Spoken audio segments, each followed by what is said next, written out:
a világ legszebb élettel. Ez volt a világ legszebb élettel. Május, az ég makulátlan, minden egyszerre virágzott. Orgonak, akár eukaliptus róla. A város vastakon pillanókat. Csillant a folyó tisztát fényben. Fölötte hűvek sejnek, barka, minden. Ez volt a világ legszebb élettel. Szerelmes pár sétált a parton. A roló ülve a fiúk karja, a lánghal a lászkonyára. 10 perc múlva 12, mondta a lány. Ma délutános vagyok, így elmegyünk a divatára. Soha nem volt még ilyen édes emlékén, mintha még csordulna az égtől, és az a sűrű illat, ahogy minden egyszerre virág. Mondta a lány.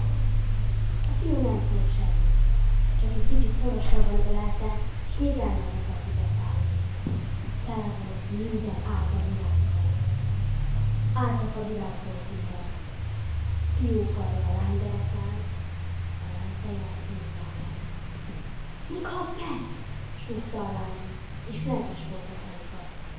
Egy parányi madarat látott. Egy parányi madarat.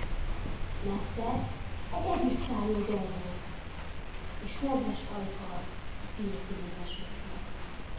Ez a világ legszebb életünk. És folytassunk. És szerettek volna hosszan egymás szemébe nézni, mert ez volt a világ legszebb életükkel, de nem bírták levenni szemüket az ezüstszárnyú madárról, ahogy csillog a száraz megvan. Álltak a virágboltúval, a karikóztak volna. Akkor lobbant a lány.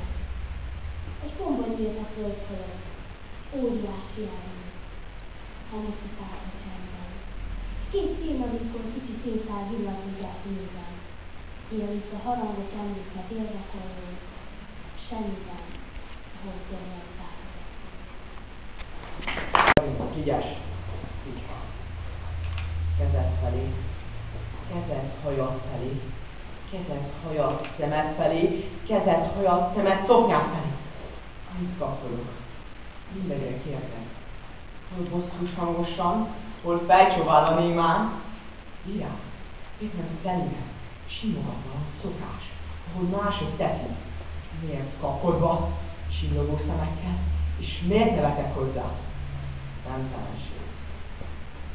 Elrőttem itt a kezemről.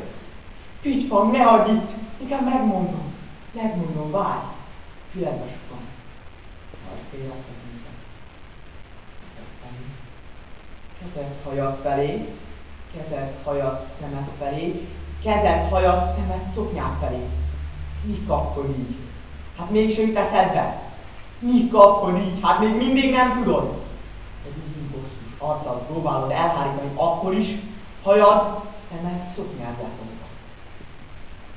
Fordulj felé, fordulj Dibét felé, fordulj Dibét szárad felé, fordulj Dibét szárad Szilmon felé. Mi kapkod így? Így van. Hát még mindig nem tudod. A szél, a szemtelen bolond szél, vígan visítva bosszúságodon. Így van, mi lesz? Ez még csak a szellő. Ez még csak kapkod és fütyörész, de én még nem is beszéltem neked a családodról. Hallod-e hét? Fütyös zivatar volt az apám.